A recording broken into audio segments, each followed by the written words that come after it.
রমজান মাসের একটা রাত আছে, এই রাতটা 1000 মাসের চাইতে উত্তম।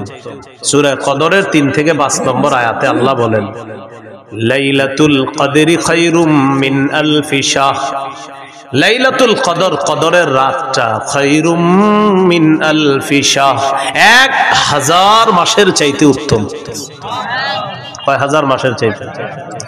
21, 23, 25, 27, 29, 5টা বেজর রাতে ঘুমাবিনি না, সারা রাত ইবাদত করার চেষ্টা করবেন।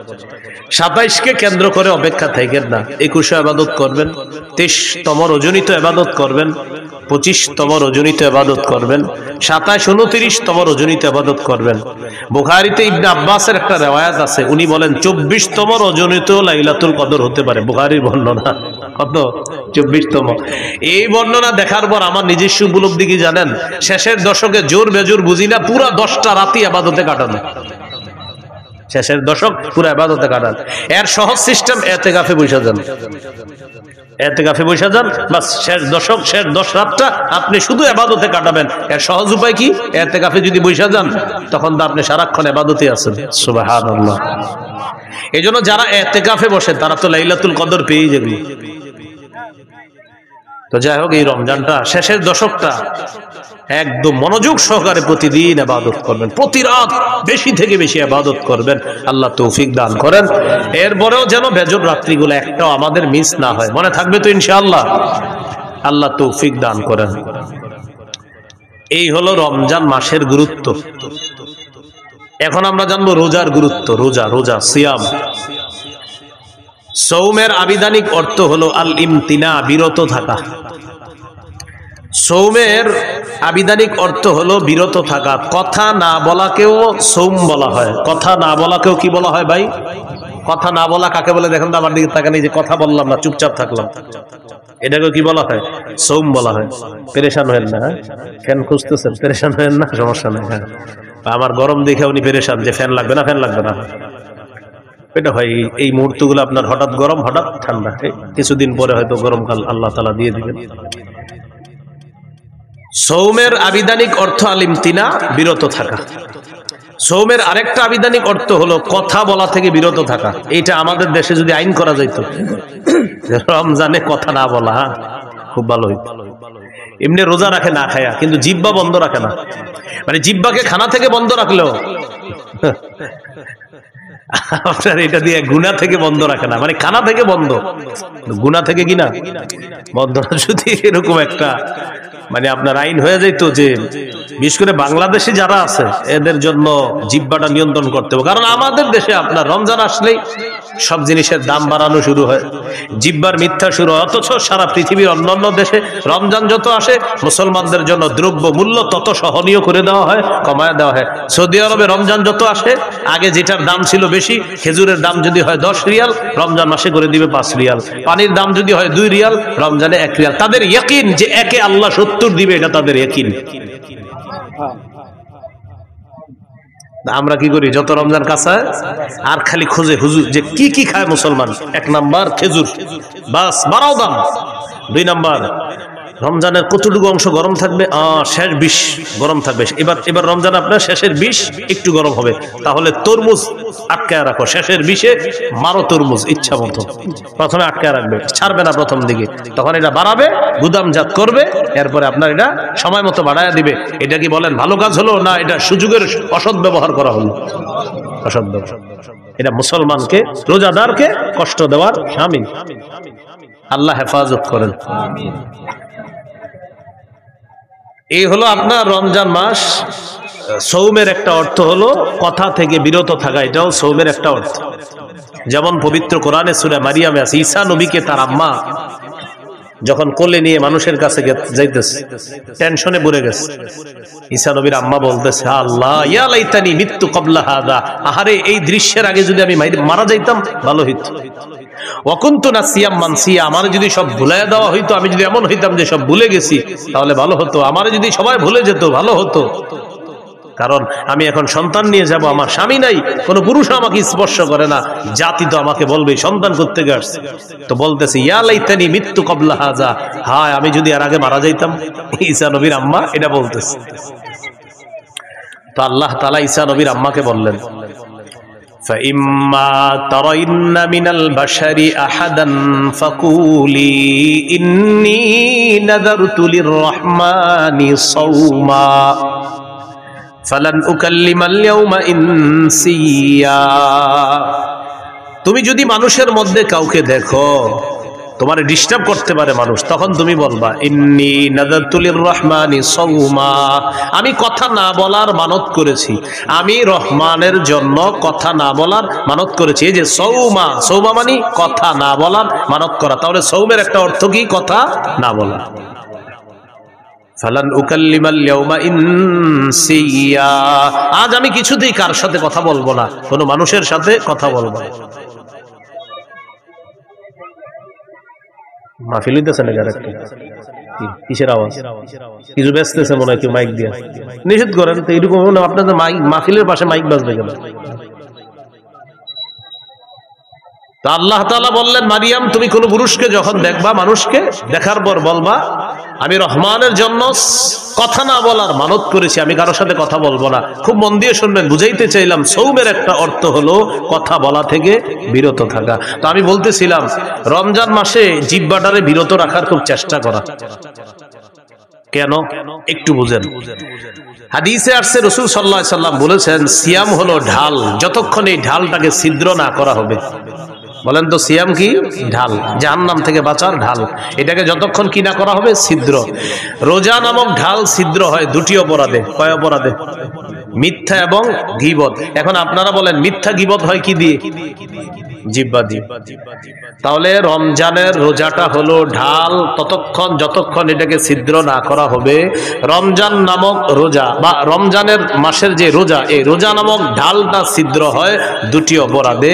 একটি হলো মিথ্যা বলা, আরেকটি হলো গীবত করা। মিথ্যা এবং গীবত হয় জিহ্বা নামক অঙ্গের মাধ্যমে। তাই আজকে থেকে চেষ্টা করা আমরা জিহ্বাকে নিয়ন্ত্রণ করা, এটার মাধ্যমে যেন আমাদের রোজাগুলা ছিদ্র না হয়, যথাসাধ্য চেষ্টা করা। আল্লাহ হেফাজত করেন। তাহলে এবার আপনারা বলেন রোজা ছিদ্র হয় কয় অপরাধে? কি কি? মিথ্যা আর গীবত হয় কোন অঙ্গের মাধ্যমে? তাহলে জিহ্বাকে এখন থেকেই সংযত করা, নিয়ন্ত্রণ করা। আল্লাহ তৌফিক দান করেন। তিরমিজির হাদিস 2406 নম্বর হাদিস, 2406। এই হাদিসের বর্ণনাকারী উকবা ইবনে আমির রাদিয়াল্লাহু তাআলা তিনি রাসূল সাল্লাল্লাহু আলাইহি সাল্লামকে প্রশ্ন করলেন, মান নাজাতু ইয়া রাসূলুল্লাহ, ওগো আল্লাহর রাসূল মুক্তির উপায় কি আমি আপনার কাছে জানতে চাই। রাসূলুল্লাহ সাল্লাল্লাহু আলাইহি সাল্লাম বললেন মুক্তির উপায় তিনটি। ভাই মুক্তির উপায় কয়টি? তিনটি। এক নাম্বার আমসিক আলাইকা লিসানাক, তুমি তোমার জবান সংযত রাখবা, জিহ্বা সংযত রাখবা, এটা মুক্তির এক নাম্বার উপায়। এখান থেকে বোঝা যায় জিহ্বা আপনাকে বিপদে ফেলবে। নবী বললেন মুক্তির এক নাম্বার উপায় জবান নিয়ন্ত্রণ করবা। দুই নাম্বার ওয়ালিয়াসাকা বাইতুকা, তোমার ঘর যেন তোমার জন্য প্রশস্ত হয়। এটার উদ্দেশ্য হলো আপনি কাজ শেষ করে তাড়াতাড়ি বাসায় চলে যাবেন। 6টা বাজে বাসায় যাওয়ার কথা, আপনি রাত 10টা 11টা বাজছে এখনো বাসায় যান না। স্ত্রী ফোন দিয়েছে কি ব্যাপার, 6টায় বাসায় আসার কথা, সর্বোচ্চ 6:30 7টা বাজতে পারে, আপনি এখনো আসেন নাই কেন? বন্ধুদের সাথে আসি না, বন্ধুদের সাথে থাকা যাবে না। আপনার কাজ শেষ, বাসা, বাসা থেকে বের হয়েছেন কাজ, হয়তো কাজে নয়তো বাসা, নয়তো বাসা নয়তো কাজে, অন্য কোথাও থাকবেন না। নবী বলেন মুক্তির 2 নাম্বার উপায় বাসায় থাকো। কেন? কারণ বাহিরে যেই গুনাহগুলো আপনি করবেন আপনার স্ত্রী, সন্তান, মা বাবার সামনে সেগুলা মন চাইলেও করতে পারবেন না। তাই নবী বললেন মুক্তির 2 নাম্বার উপায় বাসায় থাকো। ওয়ালিয়াসাকা বাইতুকা, ঘর যেন তোমার জন্য প্রশস্ত হয়। তাহলে কি শিখলাম? আড্ডাবাজি করা যাবে না। 3 নাম্বার ওয়াবকি আলা খাতিআতিক, তুমি তোমার গুনাহের জন্য কান্নাকাটি করো, তুমি তোমার গুনাহের জন্য কান্নাকাটি করো। তাহলে এখানে মুক্তির 3টা উপায়। 1 নাম্বার জিহ্বা সংযত রাখা, জবান সংযত করা। বলেন তো রোজা নামক ঢাল ছিদ্র হয় কয় অপরাধে? কি কি? মিথ্যা গীবত হয় কি দিয়ে? নবী মুক্তির উপায় বলছে কয়টা? এর মধ্যে 1 নাম্বার কি নিয়ন্ত্রণ করা? জিহ্বা। তিরমিজির হাদিস 2407 নম্বর হাদিস, 2407। এই হাদিসের মধ্যে আসছে قال رسول الله صلى الله عليه وسلم إذا أصبح ابن آدم فإن الأعضاء كلها تكفر اللسان اتق الله فينا فإنما نحن بك فإن استقمت استقمنا وإن اعوججت اعوججنا আদম সন্তান যখন সকালে ঘুম থেকে ওঠে আমরা যখন আগামীকাল সকালে ঘুম থেকে উঠব, আমার আপনার সমস্ত অঙ্গ প্রত্যঙ্গগুলা জিহ্বাকে ডাক দেয়। কাকে?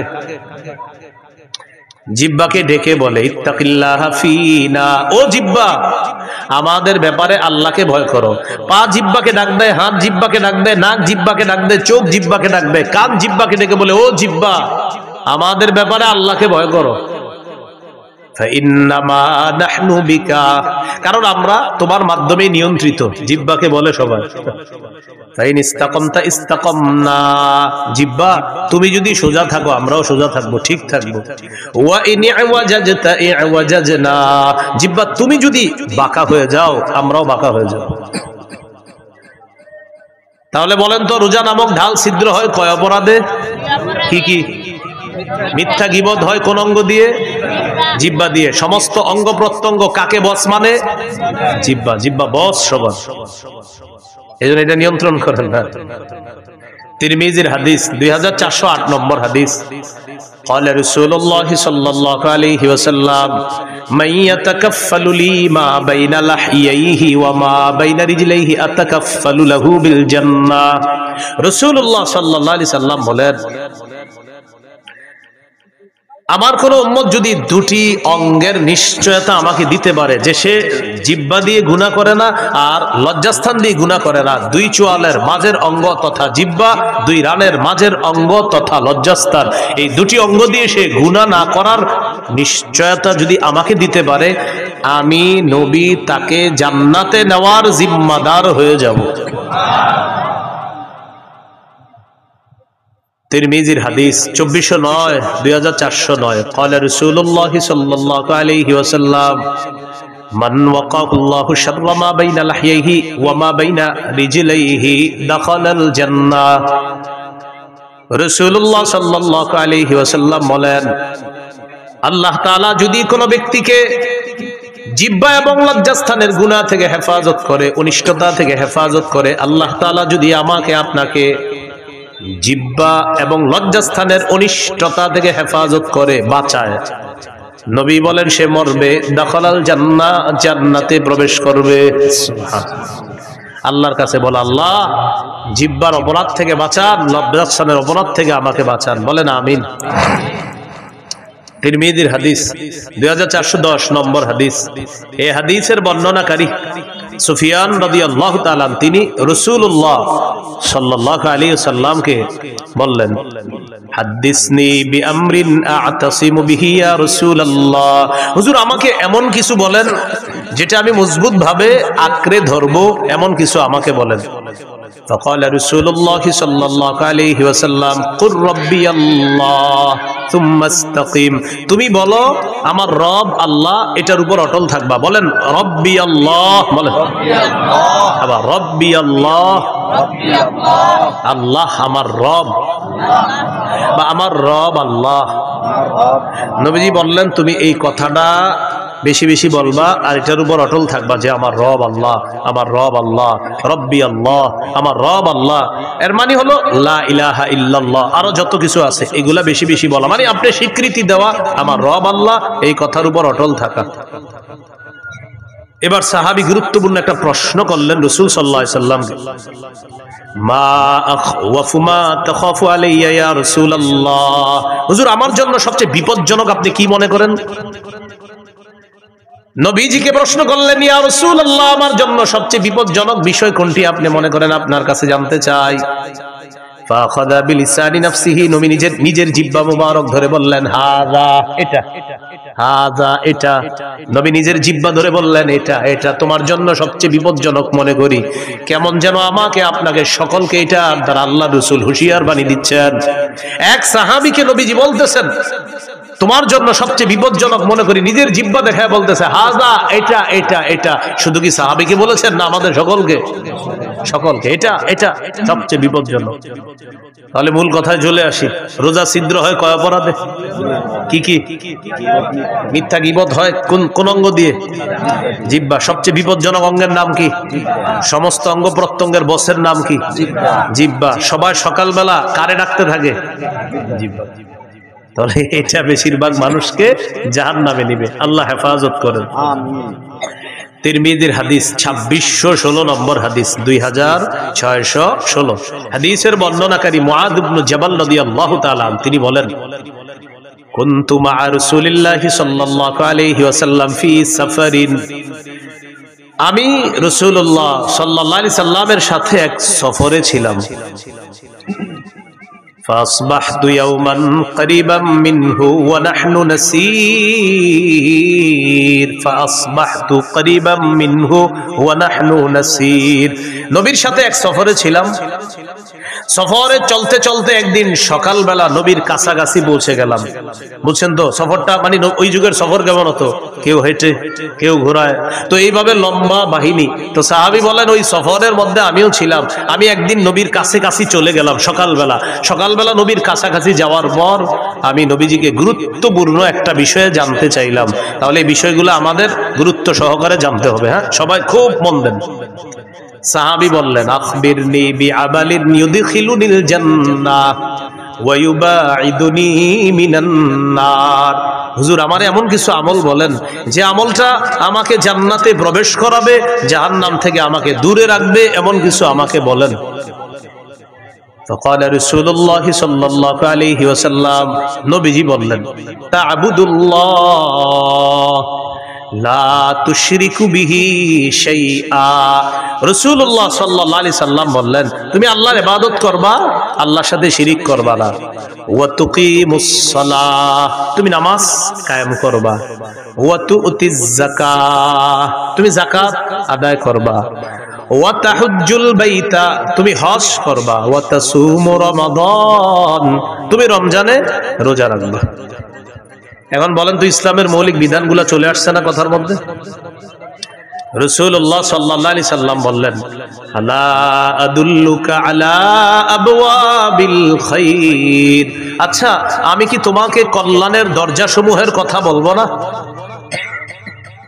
এবার নবীজি বললেন, কল্যাণের অনেকগুলা দরজার মধ্যে উল্লেখযোগ্য দরজা হলো 3টি। কল্যাণের উল্লেখযোগ্য দরজা কয়টি? 1 নাম্বার সাওমু জুন্নাহ, 1 নাম্বার কল্যাণের দরজা হলো সিয়াম, রোজা রাখা। 2 নাম্বার সাদাকাতু তুতফিউল খাতিআতা কামা ইউতফিউল মাউন নার। 2 নাম্বার কল্যাণের দরজা হলো সদকা করা। সদকা এমন একটি ইবাদত, পানি যেমন আগুনকে নিভিয়ে দেয়, সদকা মানুষের গুনাহগুলোকে ধুয়ে মুছে সাফ করে দেয়। তুতফিউ নিভিয়ে দেয়, সদকা গুনাহকে মিটিয়ে দেয়, নিভিয়ে দেয়। পানি যেমন আগুনকে নিভিয়ে দেয়, তো সদকা গুনাহকে এমন ভাবে মিটিয়ে দেয়, বিলীন করে দেয়। পানি যেমন আগুনকে বিলীন করে দেয়, মিটিয়ে দেয়। তো সদকা 2 নাম্বার দরজা। 3 নাম্বার ওয়া সালাতুর রাজুলি মি জাওফিল লাইল, রাতে তাহাজ্জুদ পড়া। কি পড়া? রাতে তাহাজ্জুদের নামাজ পড়া রাতের বেলা। এখন আপনার রিজিক দরকার, কল্যাণ দরকার, তো এই 3 ইবাদত বাড়ায় দিতে হবে আপনার। রোজা রাখা, সদকা করা, তাহাজ্জুদ পড়া। বলতে পারেন হুজুর আমার তো টাকাই নেই, সদকা করব। 1 টাকা দিবেন, 1 টাকা থাকলে 1 টাকায় সদকা করবেন। তাহলে রোজা রাখা, সদকা করা, তাহাজ্জুদ পড়া, এটা হলো আপনার কল্যাণের দরজা।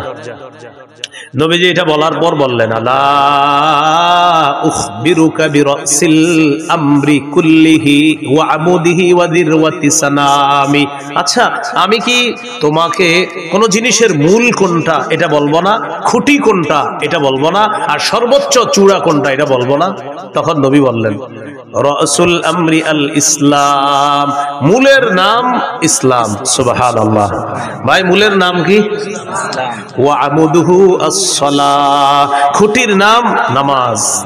ওয়া দিরওয়াতু সানামিহি আল জিহাদ, সর্বোচ্চ চূড়ার নাম হলো জিহাদ, সর্বোচ্চ শিখরের নাম হলো জিহাদ। তাহলে মূলের নাম ইসলাম, খুঁটির নাম নামাজ, সর্বোচ্চ শাখা চূড়া এটার নাম হলো জিহাদ। তাহলে মূলের নাম, খুঁটির নাম সর্বোচ্চ চূড়া জিহাদ। এখন একটু মন দিয়ে বুঝেন তো, নামাজের কথা আসছে, রোজা, হজ, যাকাত, জিহাদ, সদকা, এরপরে আপনার কল্যাণের দরজা, ইসলাম, সব কিছু চলে আসছে ওয়াজের মধ্যে। এর মানে আমাদের নবী মৌলিক যে ওয়াজটা করেছেন ওই সাহাবীকে, এই মৌলিক কথাগুলা গবেষণা করলে আপনি সারা জীবন কাটাই দিতে পারবেন। ওই সাহাবীকে এই ওয়াজগুলা করলেন, করার পর নবীজি সর্বশেষ যেটা বললেন আপনার আশ্চর্য হবেন এটা শুনলে।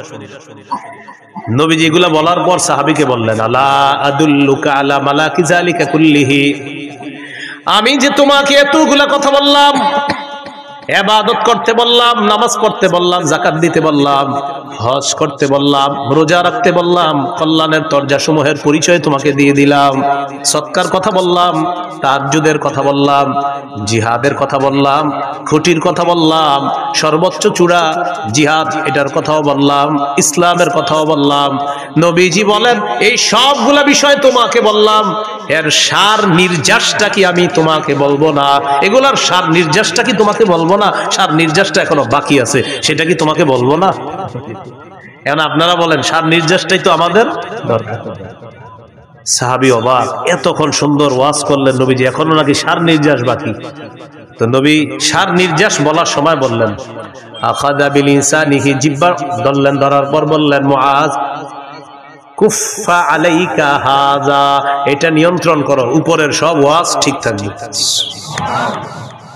এটা নিয়ন্ত্রণ করো, সব ঠিক থাকবে। মানুষ জিহ্বার মাধ্যমে তার আমলগুলো নষ্ট করে দেয়, সব বরবাদ করে দেয়।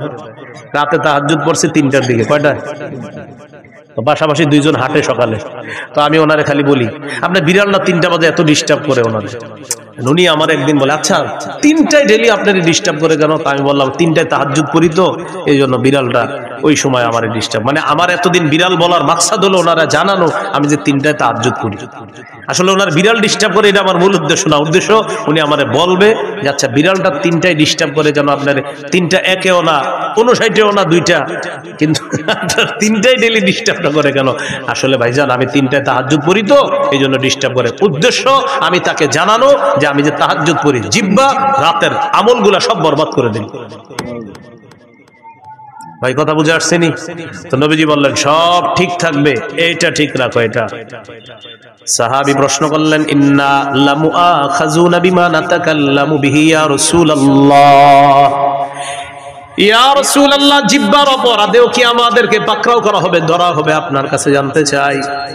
নবী বললেন, হাল ইয়াকুবুন নাসা ফিন নারি আলা ওয়ুজুহিহিম আও আলা মানাখিরিহিম ইল্লা হাসাইদু আলসিনাতিহিম, বেশিরভাগ মানুষের মাথাটা নিচের দিকে, পাগুলা উপরের দিকে দিয়ে জাহান্নামে সাথে নিক্ষেপ করা হবে শুধু তার জিহ্বার কর্তৃত্ব ফসলের কারণে, জিহ্বার অপরাধের কারণে তাকে জাহান্নামে নিক্ষেপ করা হবে, শুধুমাত্র জিহ্বার অপরাধে। তাহলে বলেন বেশিরভাগ মানুষ জাহান্নামে যাবে কোন অঙ্গের অপরাধে? রোজা ছিদ্র হয় কয় অপরাধে? কি কি? মিথ্যা গীবত হয় কোন অঙ্গ দিয়ে? জিহ্বার কারণে বেশিরভাগ মানুষ কোথায় যাবে? নবী বললেন জাহান্নাম থেকে বাঁচার ঢাল হলো রোজা। রোজা ছিদ্র হয় মিথ্যা আর গীবতের মাধ্যমে, মিথ্যা গীবত হয় জিহ্বা দিয়ে। নবী বলেন জিহ্বার কারণে বেশিরভাগ মানুষ জাহান্নামে। আল্লাহ আমাদেরকে হেফাজত করে। তাহলে জিহ্বার গুনাহ থেকে বাঁচবো তো ইনশাআল্লাহ। এই হলো সওমের আবিধানিক অর্থ, মনে আছে না? মনে নাই? সওমের আবিধানিক অর্থ বিরত থাকা, আর আরেকটা হলো বললাম কতনা। 3টি জিনিস থেকে বিরত থাকার নাম মৌলিকভাবে সিয়াম। খানা পান করা, স্ত্রী সহবাস থেকে বিরত থাকা, এটার নাম হলো সিয়াম। এটা পারিভাষিক অর্থ। রমজানের রোজা যে ফরজ করা হয়েছে 4টি ধাপে ফরজ করা হয়েছে। কয় ধাপে? বাস একটু যদি আপনারা মন দিয়ে শোনেন আশা করি বিষয়গুলো ক্লিয়ার ভাবে বুঝে আসবে।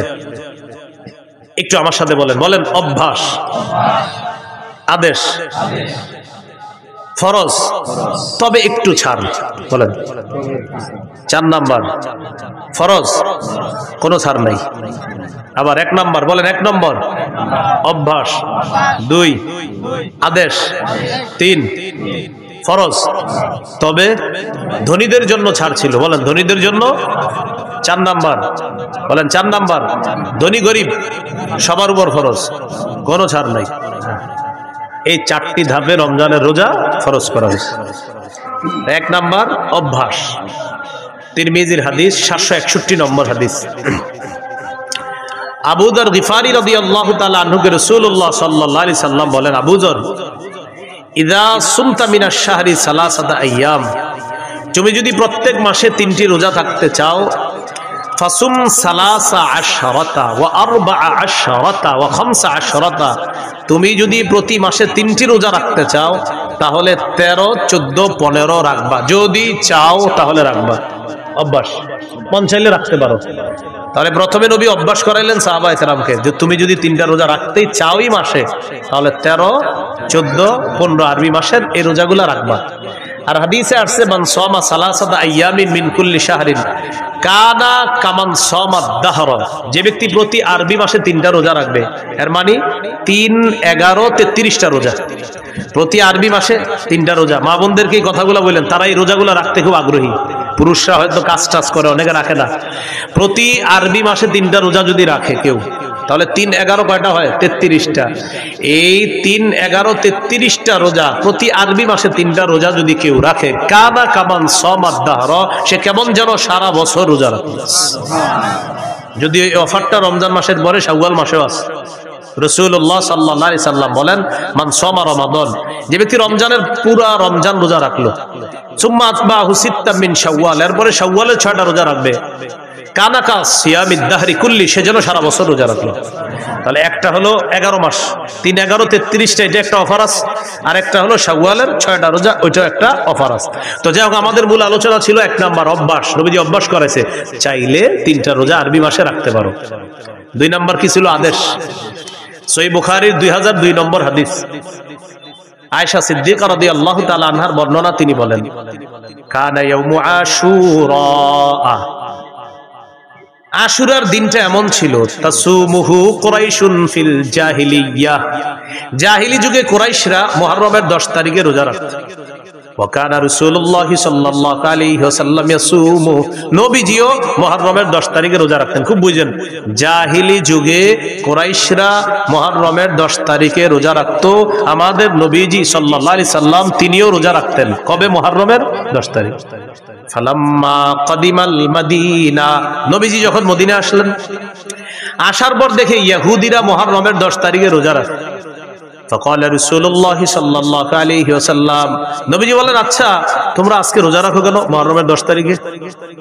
ইহুদিরা জবাব দিল, হাদা ইয়াউমুন নাজ্জাল্লাহু ফীহি মূসা, এটা এমন একটা দিন যেই দিনে আল্লাহ মূসা নবীকে ফেরাউনের বাহিনী থেকে মুক্তি দিয়েছিলেন। ফাসামাহু শুকরান লিল্লাহ, মূসা নবী শুকরিয়া আদায় করার জন্য মুহররমের 10 তারিখে রোজা রাখছে। আমরা তার অনুসরণে মুহররমের 10 তারিখে রোজা রাখি। কাদের বক্তব্য? ইহুদিদের। আমাদের নবীজি বললেন, মূসা নবীর অনুসরণ করা বা তাকে মহব্বত করার ক্ষেত্রে তোমাদের চেয়ে বেশি দাবিদার, হকদার আমরা। সুবহানাল্লাহ। মূসা নবীকে অনুসরণ করার ক্ষেত্রে আমরা বেশি হকদার, মূসা নবীর সুন্নাহ পালন করার ক্ষেত্রে আমরা বেশি হকদার, মূসা নবীকে ভালোবাসার ক্ষেত্রে আমি আর আমার উম্মত বেশি হকদার। মুসলমান যারা, নবীজি গুরুত্ব দিয়ে মুহররমের 10 তারিখে রোজা রাখা শুরু করলেন। সাহাবীদেরকে আমারও বিসিয়ামিহি আদেশ করলেন, এখন থেকে মুহররমের 10 তারিখে তোমরাও রোজা রাখবা। অন্য বর্ণনায় আসে মুহররমের 10 তারিখে তোমরা রাখবা, যেহেতু ইহুদিরা রাখে তোমরা আগে পরে একটা রাখবা, হয়তো 9, 10 রাখো, না হয় 10, 11 রাখো, তাদের বিরোধিতা করো। বুঝে আসছেনি? তাহলে এটা কি অভ্যাস না হুকুম? তাহলে 1 নাম্বার ছিল অভ্যাস, 2 নাম্বার হুকুম, আমারও বিসিয়ামিহি, এই মুহররমের 10 তারিখে রোজাটা রাখো তোমরা। 3 নাম্বার ফরজ, তবে একটু ছাড়। কাদের জন্য? ধনীদের জন্য। সূরা বাকারার 183 নম্বর আয়াতে আল্লাহ বলেন, ইয়া আইয়ুহাল্লাযীনা আমানু কুতিবা আলাইকুমুস সিয়াম, হে ঈমানদারগণ তোমাদের উপর সিয়াম ফরজ করা হয়েছে। কামা কুতিবা আলাল্লাযীনা মিন ক্বাবলিকুম লাআল্লাকুম তাত্তাকুন, যেমনি ভাবে পূর্ববর্তীদের উপর সিয়াম ফরজ করা হয়েছে। তাহলে এবার সিয়াম ফরজ করা হয়ে গেল। তবে পরে আয়াতে আল্লাহ বলেন, وعلى الذين يطيقونه فدية طعام مسكين, সম্পদশালী মানুষের মধ্যে যাদের জন্য রোজা রাখতে কষ্ট হয়, সম্পদশালীদের মধ্যে যাদের জন্য রোজা রাখতে কি হয়? কষ্ট হয়, তারা চাইলে রোজা না রেখে ফিদিয়াতুন, একটা ফিদিয়া আদায় করে দিবে। তাআমু মিসকিন, অসহায় মিসকিনদেরকে একদিন খাওয়ায়া দিবে। তাহলে 3 নাম্বার ফরজ রোজা, তবে ধনী মানুষ যারা, তারা যদি রোজা রাখতে কষ্ট হয় তাহলে একটা রোজার বিনিময়ে একজন মিসকিনকে খাওয়ায়া দিবে ফিদিয়া হিসাবে। এটা ছিল 3 নাম্বার ফরজ, তবে একটু ছাড়। 4 নাম্বার ফামান শাহিদা মিনকুমুশ শাহরা ফালইয়াসুমহু। শোনো, আর ছাড় নাই, তোমাদের মধ্যে যারা রমজান মাস পাবা, সে ধনী হোক গরিব হোক, ওজোর ছাড়া আর রোজা ভাঙা যাবে না, সবার রোজা রাখতে হবে, সে ধনী হোক গরিব হোক। তাহলে ধনী হোক গরিব হোক, আগের বিধানটা এটার মাধ্যমে রহিত করে দেওয়া হয়েছে। ফামান শাহিদা মিনকুমুশ শাহরা, তোমাদের মধ্যে যারাই রমজান পাবা ফালইয়াসুমহু, সেই রোজা রাখতে হবে, চাই ধনী হোক চাই গরিব হোক। এই হলো 4টি ধাপে আল্লাহ রোজা ফরজ করছে। তাহলে 3 নাম্বারটা একটু শিথিল ছিল, 4 নাম্বার আর কোনো শিথিল নাই, ফরজ। রোজা ফরজ হওয়ার পর 2 নাম্বার কি ছিল? ওলামা হযরত না অন্যরা বলবেন 2 নাম্বার কি ছিল? আদেশ। রমজানের রোজা ফরজ হওয়ার পর এই আদেশটা চলে গেল। হাদিসে আসে তারাকা ইয়াউমা আশুরা ফালাম্মা ফুরিদ রমাদান, রমজানের রোজা যখন ফরজ হলো, নবীজি কি করলেন? তারাকা ইয়াউমা আশুরা, আশুরার দিনে রোজা যে গুরুত্ব দিয়ে রাখতেন, এই বিধানটা নবী শিথিল করে দিলেন। নবী এই বিধানটাকে আপনার শিথিল করে দিয়ে ঘোষণা করে দিলেন, ফামান শাআ সামা ওয়া মান শাআ তারাকা। শোনো, রমজানের রোজা যেহেতু ফরজ হয়ে গিয়েছে, এখন আর তোমরা আবশ্যক না মুহররমের 10 তারিখে রোজা রাখা, মন চাইলে রাখবা, মন না চাইলে রাখবা না, কারণ এখন রোজা ফরজ করা হয়েছে। বুঝে আসছেনি? তাহলে 1 নাম্বার অভ্যাস, 2 নাম্বার আদেশ। বলেন আদেশটা কি আর আছে? কিসের মাধ্যমে এটা রহিত? ফরজের মাধ্যমে। হ্যাঁ, 3 নাম্বার ফরজ, একটু শিথিল ছিল কাদের জন্য? ধনীদের জন্য। 4 নাম্বার কোনো শিথিলতা নাই, ধনী গরিব সবাই রাখতে হবে, তবে অসুস্থ অথবা সফরে থাকলে সেটা মাসালা ভিন্ন। ফামান কানা মিনকুম মারিদান, তোমাদের মধ্যে কেউ যদি অসুস্থ থাকে, আও আলা সাফার, অথবা সফরে থাকে, আর এই কারণে যদি সে রোজা রাখতে না পারে, ফাইদ্দাতুম মিন আইয়ামিন উখর, গনে গনে রেখে দিবে, পরে রোজাগুলা আদায় করে নিবে। এখানে একটা মাসালা, আমাদের মা বোনরা সহ অসুস্থতার কারণে যারাই রোজা রাখতে না পারে রমজান মাস, কথার কথা আমাদের কোনো বোন মা অসুস্থতার কারণে তিনি 4টি 5টি 6টি রোজা রাখতে পারে নাই, এখন তিনি রমজানের পরে কি মাস? আরবি শাওয়াল মাস। শাওয়ালের ফজিলত চায়, আবার ভাঙতি রোজাগুলোও আদায় করবে। এখন অনেকে কি করে? ভাঙতি রোজা আদায় করতে গিয়ে শাওয়ালের নিয়ত করে ফেলে যে আমি আজকে ভাঙতি রোজা রাখতেছি, রমজানে যে 6টা রোজা আমার বাকি আছে।